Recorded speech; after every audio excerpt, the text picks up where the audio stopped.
What's in the box, Baz?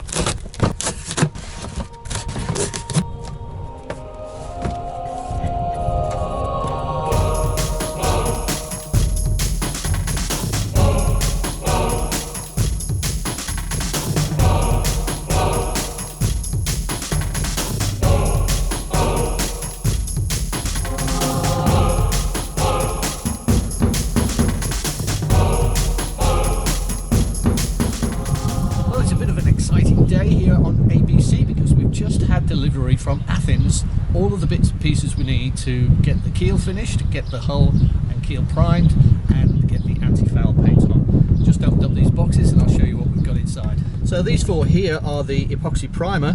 We'll be putting as many coats of epoxy primer on as we can, just to make it bulletproof, so to speak. In the other box we have epoxy filler, and once the epoxy primer coat that we're about to put on is fully dry, we will start with filling in some of the holes in the keel. This is the anti-foul paint that we've chosen. It's from the same group as the anti-foul paint that's currently on the hull and keel.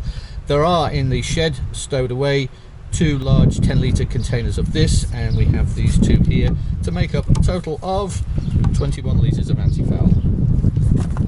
And we also got some thinner, so that when we get to the final stages of our epoxy primer, we can actually thin it out and yeah, just make it easier to go on.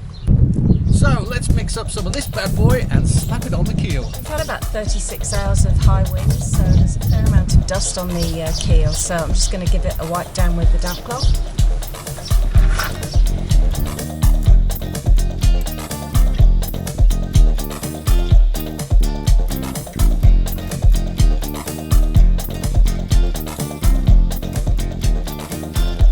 Well, that's coat number 2 of the epoxy primer on, and of course we'll leave that now for 24 hours to completely dry, and then we will begin with our epoxy filler.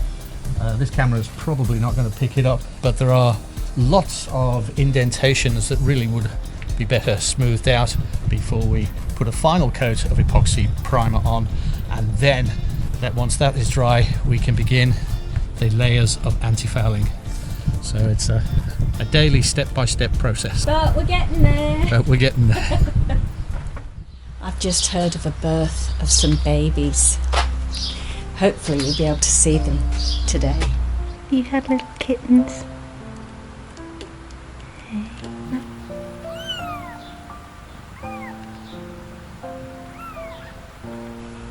No, their eyes are still closed. It's been about a week. Oh, they're just gorgeous, hey? Good girl. You're going to go back in there now, hey? Well, it's 3 weeks after the little kittens were born, and they've grown a lot, and they've also opened their eyes. So I thought I'd bring you to where they're staying now, and hello. Hello, Mummy. Where's your babies? Hey? Beautifuls, aren't they gorgeous? The one in the front, he's got little black markings on his head and on his tail. He's got a black tail, and it's a little boy. And the one at the back is pretty much all white. We think she's a girl. If there's anybody that's on Evier Island that would like a beautiful little, very well socialised cat and her kittens, please email us through our website. We think that she belonged to someone because she really loves to sit on somebody's knee and have a good cuddle. She's very obedient. Yeah, she's very well socialised. She's such a friendly thing, very polite. She'd make a wonderful pet. She does need to go to the vets though. She's definitely got worms, and I think she's got some ear mites. But she's a lovely little girl. Alright peeps, that's your cat segment for this week. One of the many smaller jobs that Baz did was to seal the fridge with Sikaflex, because we've noticed over the couple of years that we've had the boat that the fridge comes on quite a lot, and that's especially evident in the middle of the night. So we scraped out all of the old sealant, and you can see Baz now just putting in a really good thick layer of Sikaflex. Today is the 1st of June, and we've already seen 2 yachts leave the yard this morning, a big one and a small one.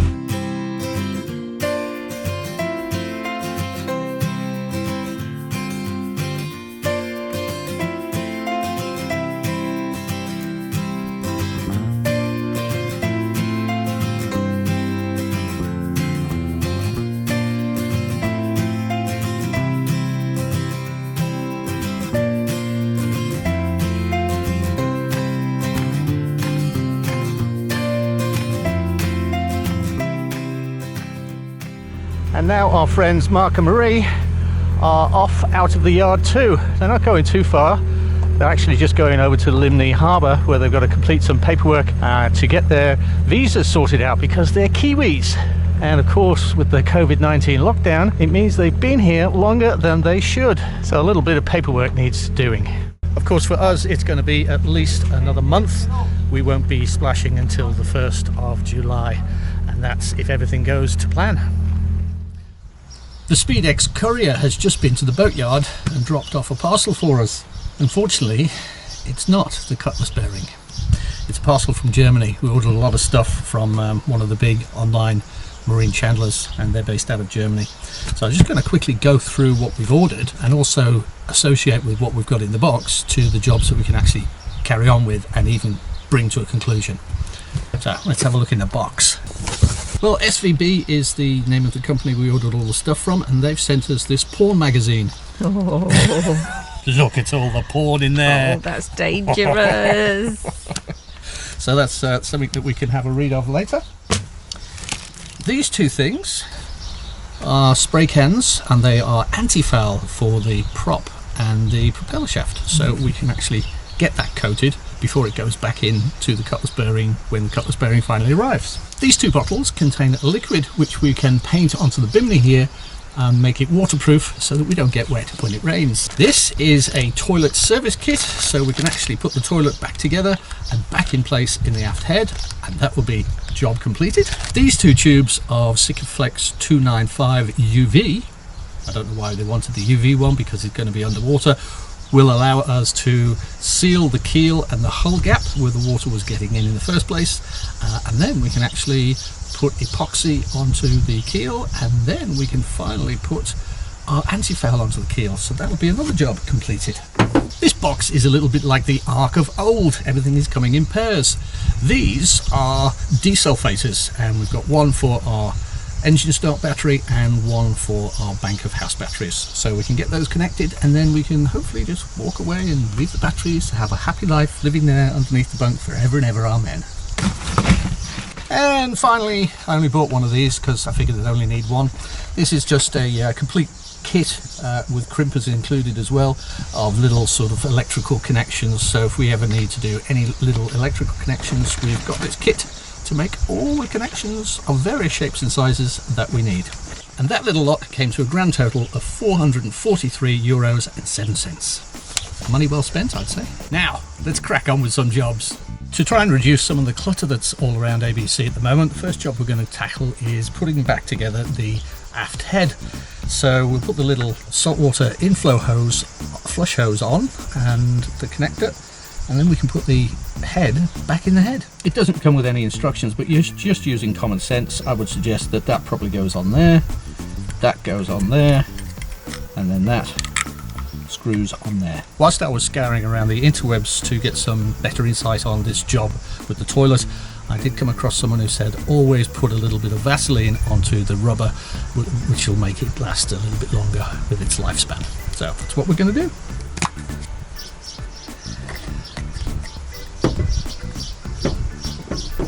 Just the outside, not the inside.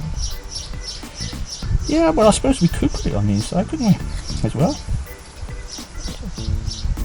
Oh dear, flashbacks to my Tenerife DJ days. If Vaseline's not handy, use Flora if you can, because everybody knows that I'm a Flora man. Some of you will get that, some of you won't. Well, I think that's a goodly coat. Well, I think that'll last it for years.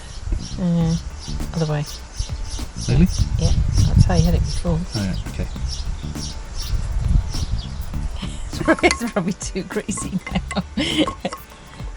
Oh no, that's... It was easy getting it in and getting the other one out, wasn't it? It was. Can't pick things up now.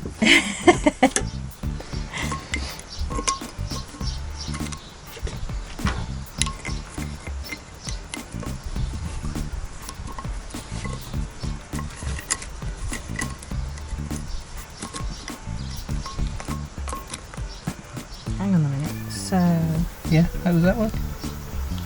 Well, can you just screw it on a bit first? Just at least grab the thread and then push it in.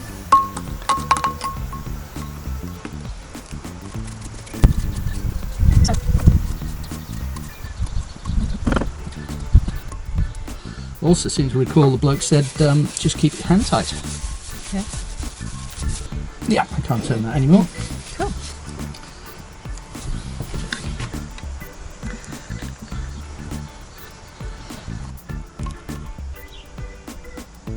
Right, that's not going anywhere. Marvellous. That's kind of quick and easy. Yeah. It should be fairly simple getting it back on as well, shouldn't it? Yeah. And there we go. The head is now back in the head.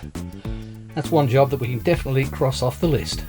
The job I'm going to hook into this morning while it's still relatively cool here is something that I've been putting off because it's a destructive job and it always makes me very stressful when I have to destroy something on ABC. We have two 300-litre stainless steel freshwater tanks on board ABC, and they are filled via some deck fittings here on the foredeck, one on the starboard side, one on the port side. The starboard side we can open and fill it with water, no problem.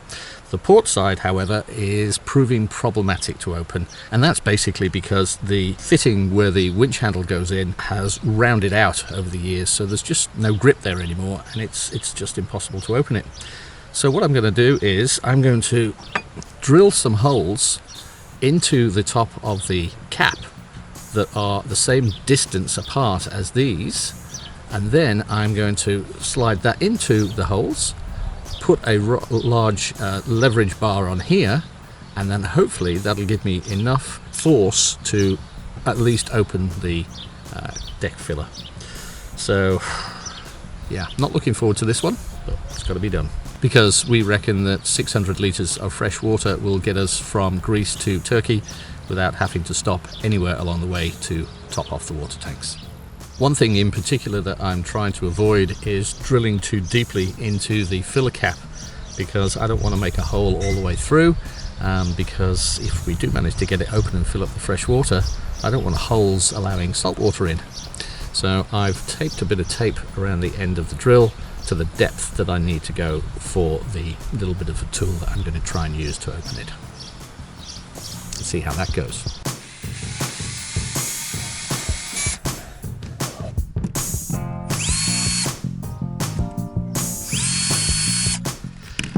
All right, the moment of truth.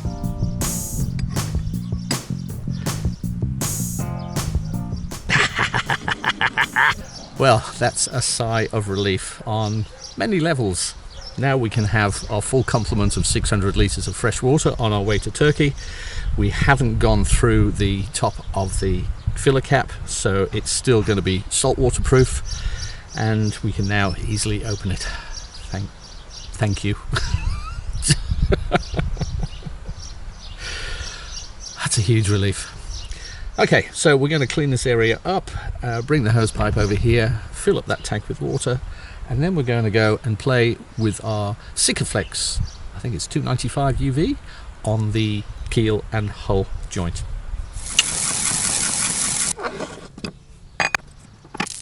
I've just had a closer look at the two holes that I drilled, and this one didn't penetrate all the way through, but unfortunately this one did. So what I'm going to do is I'm going to take the O-ring off here and have a look how far that's gone through. Probably what I'm going to do is fill these holes with Sikaflex. Obviously we don't want salt water getting in there, no matter how little would get through there. But I can, when I put this back on now, tighten it up using this device, which is the proper tool for the job, and it will be just tight enough so that I can undo it using this tool in future. Next week on Sailing ABC, I'll be bringing you up to date on the cutlass bearing saga and how we came this close to the cutlass bearing nearly getting sent back to the UK. So if you've enjoyed this video, give us a big thumbs up, and remember, if you're new here, please do hit that subscribe button and click on the bell icon too, so that you get notifications every time we put out a brand new episode of Sailing ABC. Stay safe out there.